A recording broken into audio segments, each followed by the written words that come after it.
Hey, what's up guys? Just basically doing a quick little intro. So today we're going to be looking at how to set up KTuner and flash their base map to your stock ECU. I hope some of you guys find this helpful, and if you enjoy, leave a like, comment, subscribe. You can follow me on Instagram at SleeperCT2, and yeah, I hope you enjoy the video. So the first thing you're going to have to do is actually come out to your car, and you're going to plug the OBD2 cable into your car. And that's going to plug in under your dash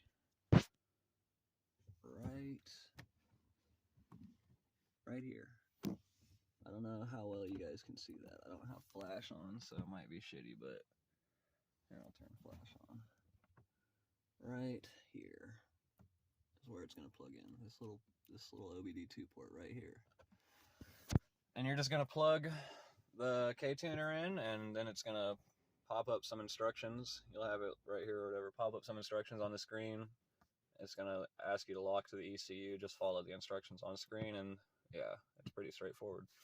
And then once you're locked to your ECU, we're going to go back inside to the computer. Okay guys, so once you're back inside, you're going to plug your KTuner into your computer and download the KTuner software from their website. And when you open the KTuner software, you're going to have some prompts pop up again, just like you did when you were locking to your ECU. It's going to pop some stuff up, ask you to register an account. Just follow the prompts, and then eventually you'll get to this screen. Once you're here, you're going to go to File, New Tune, and then your car should be right here. Whatever car you've locked to, if you have the Accord, if you have like a Civic Si, whatever car you're locking to should be right here. Then you're going to click on this, and then you're going to click Next. And then here's your list of tunes. So the Accord just has your stock tune and their KTuner base map for 91 octane. Tunes supporting up to intake, PCDs, and exhaust. And yeah, if you're on like a Civic Si, I believe that platform has like 4 or 5 different tunes. Excuse me. But yeah, I believe that platform has like 4 or 5 different tunes, like for different boost levels and different octanes and stages and stuff. But for the Accord, it's just this. So you're going to click this, and you're going to click Next. And here's your tune. This is your 91 octane tune for your Accord right here. And we're just going to change a couple things. This part is Accord specific now, that you'll probably want to change. You're going to go to Quick Adjustments, and this is for it's automatic obviously, but you're going to change from factory shifting to improved shifting 1. If you're just daily in the car, that's what I'd recommend. Improved shifting 2, from what I've heard, is more focused for like track driving, like, yeah, so you're probably going to want to pick improved shifting level 1, and then that'll be good. Then you're going to go to Disables and Monitors right here.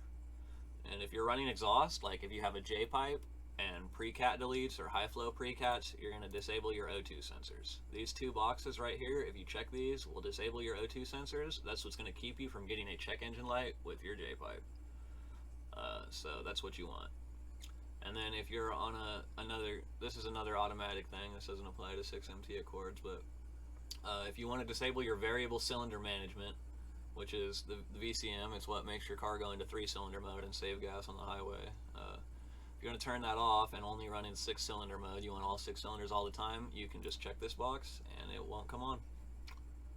And then you can change your rev limit.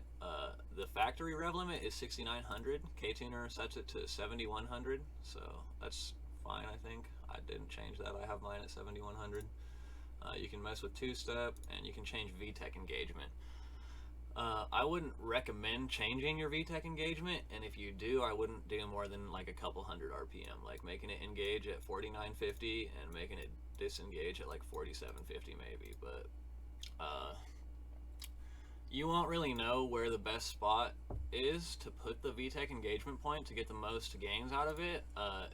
So I wouldn't do this unless you get it dyno tuned. If you get it dyno tuned by someone who knows what they're doing, someone who tunes VTEC engines and they know how it works, basically what they'll do is they'll have VTEC engage really high in the rev range, and then they'll have it engage really low in the rev range, and they'll dyno run it both times, and wherever the dyno lines cross, that's where they'll put the VTEC engagement point, and that'll give you the best power band. So yeah, don't mess with it. Just if you do want to mess with it and play around, don't do it too much. Don't set your VTEC engage to like 3,000. You'll probably end up losing power. Yeah, that's about it. You got fuel settings and stuff in here, but we're not going to mess with any of that. If you don't know what you're doing, I wouldn't mess with any of that. Just leave it all how it is, and then you're going to click tuning up here at the top, and you're going to go to upload tune. And this is just giving you a warning. Make sure if you're using a laptop, it's not in power saver mode or whatever. Make sure you have enough power for the KTuner. Basically, you're going to click yes, and then you're going to pick a slot. I've already got the tune uploaded to the KTuner that we're going to be uploading to the car today, so I'm not going to put a new one on here, but you'll just click one of these numbers, 1, 2, 3, 4, 5. This is a KtunerV2 unit. I'm not sure if V1.2 has the same amount of slots or not, but you're just going to choose a slot, and it's going to upload the tune, and you're just going to wait for that to finish. And once that's finished, we're going to head back out to the car. Okay, so we're back in the car.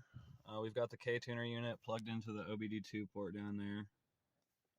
You're going to put your car into accessory mode, power on, no engine on.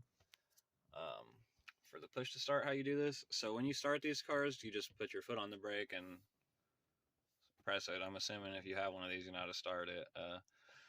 But if you just want to go into accessory mode, you don't put your foot on the brake, and you just press this button, and then press this button again, and then you'll be in accessory mode right here. And then you're going to go to your KTuner unit right here, and you're going to go to, where's my tunes?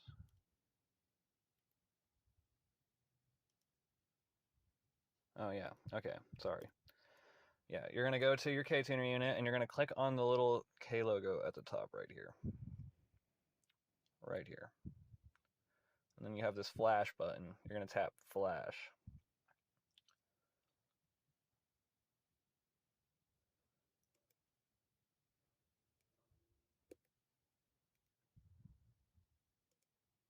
Dude. Okay, the KTuner unit is kind of laggy sometimes, especially if it doesn't have enough power, but yeah, okay, you're going to tap flash.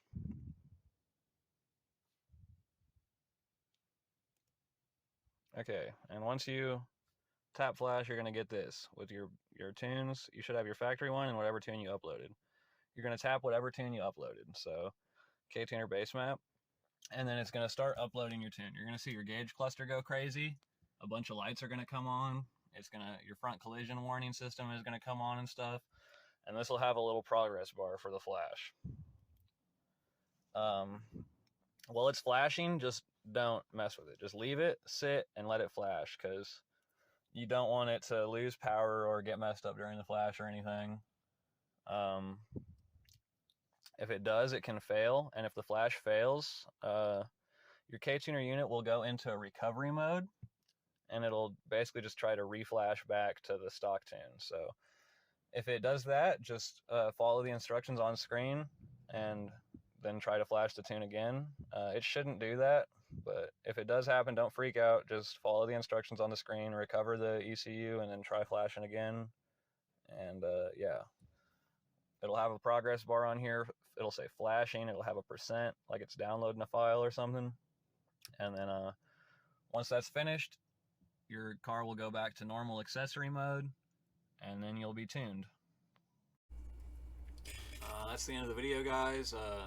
After this quick little outro, I'll include a clip of the Accord actually being flashed, just so you can see what it actually looks like, since I didn't flash it just now. But yeah, I'll include a clip of it being flashed after this. And yeah, thanks for watching. I hope you found this helpful, or entertaining, whatever.